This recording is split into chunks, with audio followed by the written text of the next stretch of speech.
Жанакы Минэкономдон тиги отказ берди деп айттыңыз го фамилияны. Ошол эмне себептен отказ бериптир? Окуп берсеңиз. Биринчиден ал жерге мындай түшүндүрмө берели. Ал жерге бир жарандын заявлениясы менен силер кат Бул жана жөнөткөнсүздөр. президенттин жарлыгына ылайык деп атканы этиптир да. Жок, жарандын заявлениясы менен жазылды беле ал? Жок, бизге СБНОндон келген кат түрүндө. Силердики даже ушунчалык барабы? СБНОндон кат түрүндө келип, анан кийин кайра Министерство экономика ошол жер текшерткенге отказ берип коет атабы? Атканы Бул этет. жарандан да келген эмеспи? Жок, жарандар келген эмес, СБНОндон келген да бизге. Жакшы. Так, давайте мен кайра түшүрмө берип кетейин, башынан баштап. Мораторий деген, коллегалар, бул жакшы нерсе. Мораторий деген бул жана чача-пача болуп эле барып эле бизнесмендерди текшере бербейт. Жакшы нерсе да мораторийчи. Анан экинчи жагынан бийлик эл дегендей, элге ошондой неме чыдап кеткен мораторийдин артынанчы. Эл заявление жазгандан кийин силер текшеришиңер керек. Мыйзам боюнча. Просто ошону через Минэкономика кылып койгон да, Минэкономика жардам неме уруксат берет да. Ага барир. Вообще ал жерде мындай таң калыштуу нерселер болуп турат да, мистика да ал жерчи. Ага барир. Кайра кайталап кетейин. 2019 жылы газовый баллон жарылат деп бара бердим. Антимонопольный службага Минэкономика 2 жолу отказ берди. Ошондо Улан Сопоев беле? Улан Сопоев деген отурчу ошол жерде. 3 киши газовый баллон жарылып өлдү ошол жылы. Мен айткандан мен заявление жазгандан кийин 1 айдан кийин могу Дерзинкаданбы жаш кыз кеткен да. Дерзинкадан. Просто могул жактан мындай, мен азыр сүйлөйүн дегенде немем жок болчу. Аябай узак сүйлөп эле убактыңарды алып берем коллегалардын.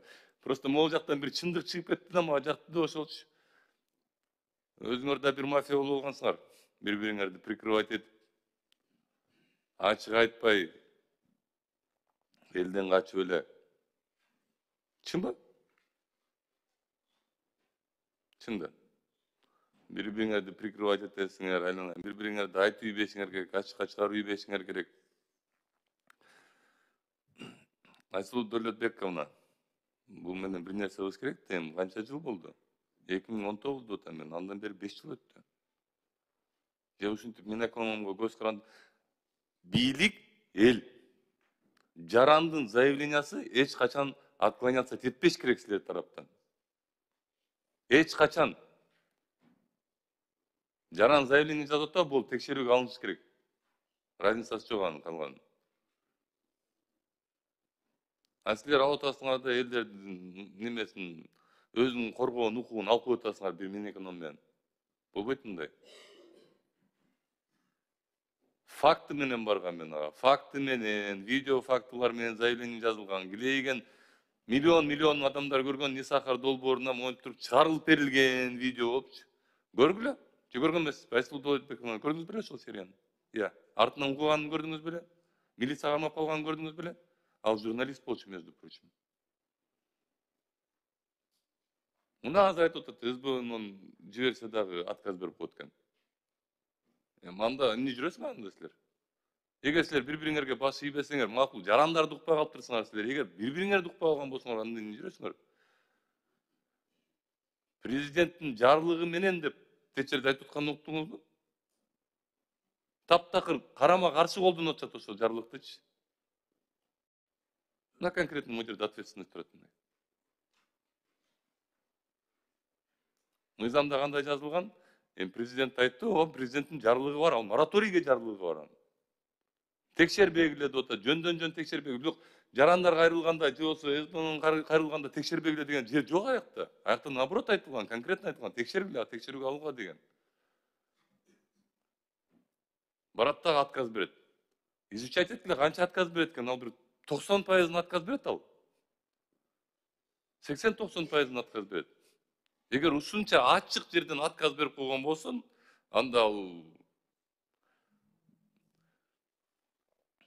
просто мындай да.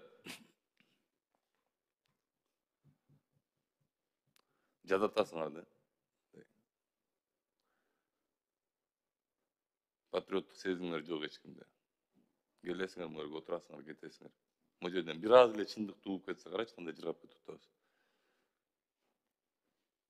А проблема в чем? Проблема в том, что это ваше будущее. Ар бирөөңөрдүкү. Госслужба келди. Мына могу жерде телефондо жана немелер боюнча дагы Мидер Кубанычбекович, Россиядагылар боюнча кантип неметебиз? Айтыш керек алардын өздөрүнө эле айтыш керек. Алар эмне кичинекей балдарбы эмне? Мен видеосун көргөм бир аябай неметип. Ошол жерде келинчегин камап коюптур. Аябай бир күйөөсү айтып берип атат, журналисттер тартыптыр. Биз билген эмеспиз дейт да. Сен ар бир квартирадан 300 000 сомдон чогултуп, 300 000 рубльдан чогултуп, 400 000 рубльдан чогултуп, ошону каяктан билбейсиң? Элементарный нерсе. Алданбагыла. Могу чет өлкөдө жүргөн жаш балдар алданбагыла. Биринчи жолу жакшы акча табасыңар, экинчи жолу жакшы акча табасыңар, үчүнчү жолу булар силерди камайт.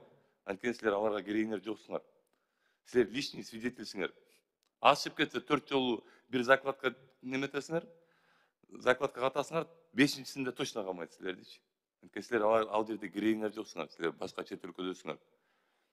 Ошо силерди иштетип атканда, ошо закладка койдуруп аткандар да ошол эле идея менен койдуртат силерди. 3 жолу 4 жолу ашып кетсе коесуңар, 5-нчисинде камайт. Ошон үчүн өзүңөр эле ойлоно эле барбагыла андай жергечи. Дагы бир жолу Айсулуу айым айтып кетейин деген жерин дагы бир жолу айтып атам мен экономго. Дагы бир жолу предупреждение берип атам. Мындай болбосо болду, силер ал жана мораторийди алардын силерге немеге берилген эмес, андай рычаг кылып силер акча тапканга берилген эмес ал жер. Ал жер конкретно туура акыйкаттуу фиксировать этилип туруп жөнөтсүн деп берилген ал жердечи. Ал жерде болсо реально бизнесмендерди колдоп коштоп жатып калат. Бирөөгө инструмент берип койгонсуңар да, сонун инструмент берип койгонсуңар акча тапкангачы. Идеальный инструментти алыпчы. Барасың бир адам менен сүйлөшөсүң, болду. Всё. На этом все заканчивается. Конкретно түшүндүрүп бере албайт ал. Эмнеге сен айтып атасың десең да конкретно мораторий деп жазып койгондо таң каласың да. Менде ошондой случай болгон. Мораторий деп жазып койгон.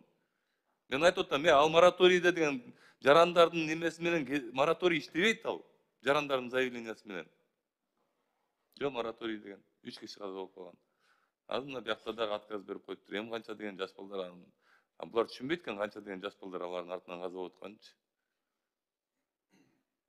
Мен ойлойм, дагы бир жолу очередной раз кайталап кетейин силерге, бир жумушту биз хотя бы 10% патриоттук сезим менен жасашыбыз керек да, уже үйрөнүп башташыбыз керек ошочу. 10% жумушту патриоттук сезим менен. Эртеңки күндү ойлонуп.